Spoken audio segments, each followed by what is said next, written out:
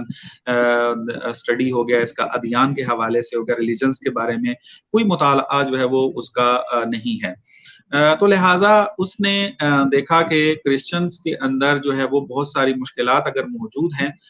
تو اس نے انہی کنسیپٹس کو جو ہے وہ مد نظر رکھا اور آ کر رد کیا اس کو۔ تو گویا کہ وہ اپنی اس کتاب کے اندر کرسچینٹی کو رد کر رہا ہے، نہ کہ دین کو، کہ چاہے وہ دین اسلام ہی کیوں نہ ہو، دین اسلام کو رد نہیں کر رہا ہے وہ، بلکہ وہ کرسچینٹی کو رد کر رہا ہے۔ مثال کے طور پہ آپ دیکھ لیں کہ کہ جب یہ دوسرے باب کے اندر جاتا ہے رچرڈ ڈاکنز تو اس کے اندر یہ وجود خدا کے دلائل کو رد کرتا ہے. تو آپ دیکھ لیں اس کے اندر جو دلائل یہ ذکر کرتا ہے وہ تھامس ایکوینیس سے لے کر آ رہا ہے. تو وہ مسیحی ایک متکلم تھے, ایک ان کے فیلسوف گزرے ہیں, بہرحال اس کی ایک اپنی خدمات ہیں کرسچینٹی کے اندر, لیکن دین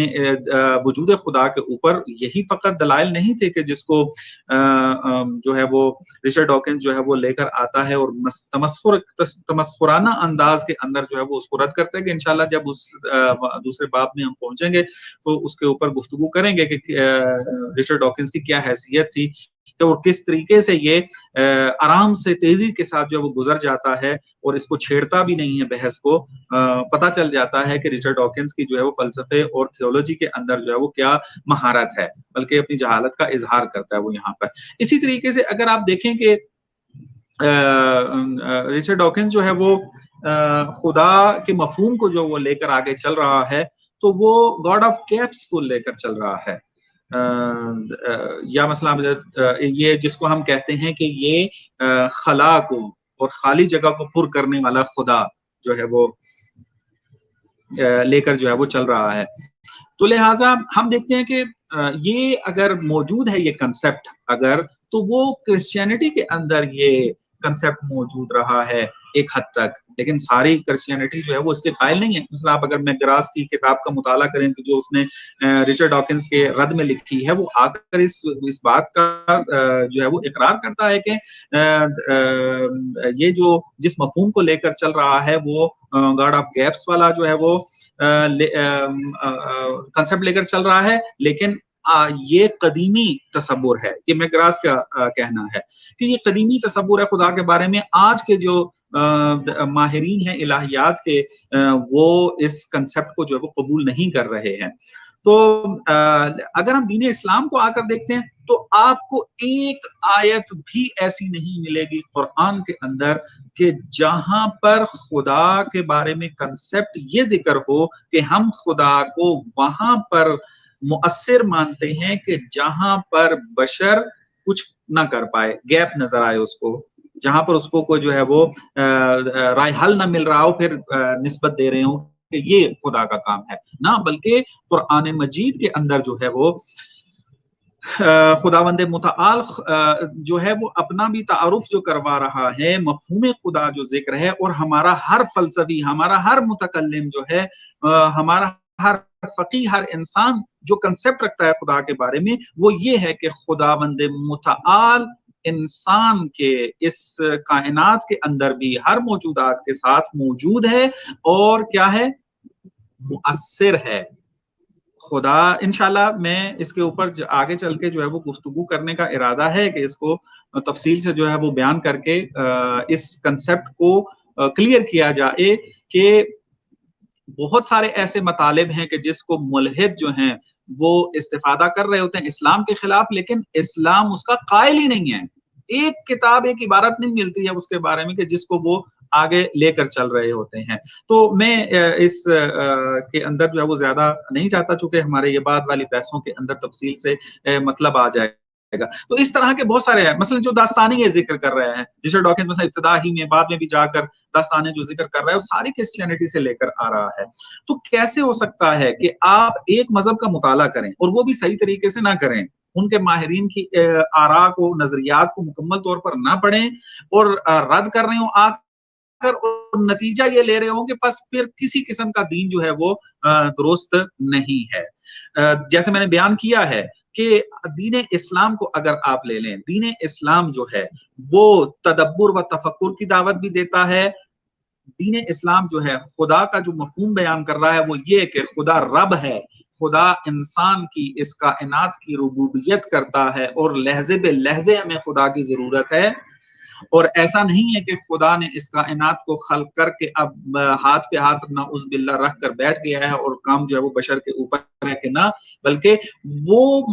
موارد, وہ والی جگہیں بھی کہ جہاں پر بشر انکشافات کر رہا ہے, ترقی کر رہا ہے سائنس کے ذریعے, تو وہاں پر بھی ربوبیت ہے خدا کی, اور خدا ہی جو ہے ان اسباب کے اندر مؤثر جو ہے وہ نظر آ رہا ہے. اسی طریقے سے جو ہے وہ اور بہت سارے کنسپٹس ہیں کہ جو ہمیں نظر آتا ہے کہ یہ مسیحیت سے لے کر جو ہے وہ اسلام کے اوپر تھوپے جا رہے ہیں اور پھر اس کے ذریعے اسلام کو رد کیا جا رہا ہے. اور پھر ہم اگر پاکستانی مولدوں کا حساب لگائیں تو یہ تو رچرڈ ڈاکنز سے بھی گئے گزرے ہیں. یعنی آپ کہیں کہ اگر یہ جو اردو زبان میں مولد کام کر رہے ہیں یہ کاپی پیسٹ بھی صحیح طریقے سے نہیں کر رہے ہیں. یہ پڑھ کے آ جاتے ہیں مطالب کو اور پھر آ کر بیان کرنا شروع کر دیتے ہیں. حتیٰ جس کتاب سے یہ نقل کر رہے ہیں ان کی مطالب کو بھی صحیح طریقے سے جو ہے وہ سمجھ نہیں رہے ہوتے ہیں. اس کی ایک نمونہ بہترین آپ کو نظر آ رہا ہے کہ کتنے عرصے سے یہ جو ہے وہ نعرے بلند کر رہے تھے اور سائنس کے ذریعے اور ایوولوشن کے نظریے کے ذریعے دین اسلام کو چیلنج کر رہے تھے آ کر. لیکن ایک انسان جو ہے جس نے اچھے طریقے سے جو ہے وہ سائنس پڑھی ہوئی تھی ان کے مفاہیم کو اچھے طریقے سے جانتا ہے اور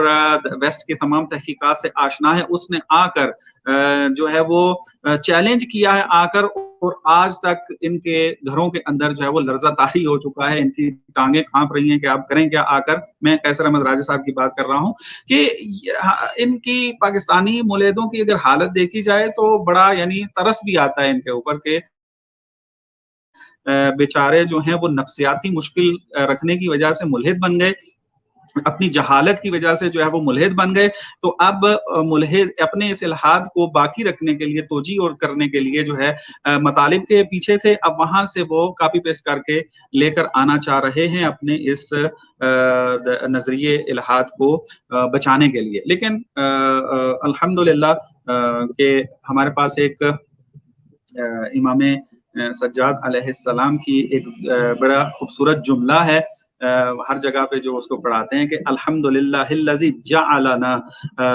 عدونا حمقا, کہ حمد ہے اس پروردگار کی کہ جس نے ہمارے دشمنوں کو احمق پیدا کیا ہے. تو بہرحال وہ حماقتیں ہمیں اس طرح کی جو ہے وہ نظر آ بھی جاتی ہیں. تو لہٰذا اگر دا گاڈ ڈیلیوژن کے موارد کو اگر جمع کیا جائے تو آپ کو ہر جگہ کے اوپر نظر آئے گا کہ یہ کرسچینٹی کے اوپر نازر تھا, کرسچینٹی ہی کے کنسیپٹس کو جو ہے وہ رد کر رہا ہے. لیکن کہیں پر جا کر وہ آ کر اصل دین کے اوپر بھی اعتراض کرنے لگ جاتے کہ دین جو ہے وہ غلط ہے, دین چاہے وہ کسی بھی شکل میں ہو اس کا جو ہے وہ انکار کر رہا ہے. اصل دین کا انکار کرنے کے لیے اس سے کہیں مضبوط دلائل کی ضرورت ہے تاکہ انسان قانع ہو سکے, اور ہمیں یقین ہے کہ یہ قیامت تک جو ہے ایسے دلائل نہیں لا سکتے جو اصل دین کی ضرورت کا انکار کر رہے ہوں. بہرحال مطالب بہت سارے ہیں اس کے اندر, انشاءاللہ یہ اگر سیشن اسی طریقے سے آگے بڑھتے رہے تو کوشش ہے کہ مطالب جو ہیں وہ تفصیل سے آپ کی خدمت میں بیان کر کے بتائیں کہ یہ جو دا گاڈ ڈیلیوژن جس کو یہ ملحدوں کی بائبل کے نام سے جو ہے وہ یاد کیا جاتا ہے, تو پتہ چل جائے گا کہ اس کے اندر کتنی کمزور باتیں ہیں, اور دین اسلام جو ہے اس سے کہیں زیادہ بہتر انداز میں دین کا کنسیپٹ بیان کرتا ہے کہ اس کے کوئی بھی دلیل جو ہے وہ دین اسلام کے اوپر جو ہے وہ وارد نہیں ہوتی ہے. السلام علیکم. میرے خیال میں میری آواز جی شاہ جی. اچھا آواز میری کلیئر ہے ابھی؟ جی آواز تو ٹھیک ہے آپ کی ماشاءاللہ. اچھا, بہت ہی عمدہ انداز میں ماشاءاللہ سے آپ پروگرام کو لے کے چل رہے ہیں اور علامہ صاحب بھی ہمیں مستفید فرما رہے ہیں. تو ایک سوال آپ دونوں سے میں کرنا چاہتا ہوں. جس طرح سے آپ نے اس کتاب کی حیثیت بتائی ہے, ہم تو یہی سنتے آئے ہیں آج تک کہ جی یہ ملحدین کی بائبل کہلاتی ہے یہ کتاب, ٹھیک ہے, جبکہ آپ نے بتایا کہ اس میں تو کچھ بھی نہیں رکھا ہوا. تو کیوں کر یہ بیسٹ سیلر کتاب رہی اور اس کے ساتھ ساتھ یہ اتنی اس کی مشہوری کیوں ہوئی ہے؟ اس کی کیا وجہ ہے یا کیا محرکات ہیں اس کے زیادہ اتنا مشہور ہو جانے کے؟ اور جی بالکل جی علامہ صاحب اس پہ تھوڑی روشنی ڈالیے گا. اور اس کے ساتھ ساتھ کچھ لوگ لنک کہہ رہے ہیں کہ جی ہمیں پرووائڈ کریں, ہم بات کرنا چاہتے ہیں, تو ان کو بھی بتا دیتے ہیں کہ انشاءاللہ جلدی لنک آپ کو دے دیتے ہیں, تو پھر آپ ڈائریکٹ آ کے علامہ صاحب سے جو کوشچن وغیرہ ہو وہ کیجیے گا. اس پہ آپ بھی علامہ صاحب روشنی ڈالیں. اور ذوالفقار بھائی جی, کیونکہ آپ نے تو بالکل ہی اس کو کھڑے لائن لگا دی ہے کہ اس میں کچھ ہے ہی کچھ نہیں. شاہ جی ہمارے پاس جو ہے وہ دو سوال رہتے ہیں جو کہ میں علامہ صاحب سے پوچھوں گا, اور اس کے ساتھ ساتھ کچھ میرے پاس بھی ہیں مطالب, تو میں ان کے ساتھ ساتھ کچھ جو ہے وہ بیان کرتے چلوں گا. انشاءاللہ ہم جب ڈیٹیل میں گفتگو کریں گے, اصل جو اس کتاب کی کرنے کا جو مزہ آئے گا وہ تب آئے گا جب ہم ان کے آرگیومنٹس جو انہوں نے دیے ہیں اس لیول پر ہم جب گفتگو کریں گے کہ کس طریقے کے آرگیومنٹس دیے ہیں انہوں نے کسی بھی مذہب یا خدا کو رد کرنے کے، تو انشاءاللہ جو آرگیومنٹ لیول ہوگا اس پر جب گفتگو ہوگی تو تب پتہ لگے گا کہ یہ مطلب کس لیول کا جو ہے وہ کس لیول کی کتاب ہے۔ جی اعلیٰ صاحب ان کے سوال کا آپ جواب دے دیں تو پھر انشاءاللہ جی میں جی مختصر میں دیکھیے اس کے اندر ایک جو چیز میں نے دیکھی ہے، رچرڈ ڈاکنز نے بہت، اب جیسے میں نے پہلے بیان کیا تھا کہ یہ انگلش کے جو ہیں ادیب انسان ہیں،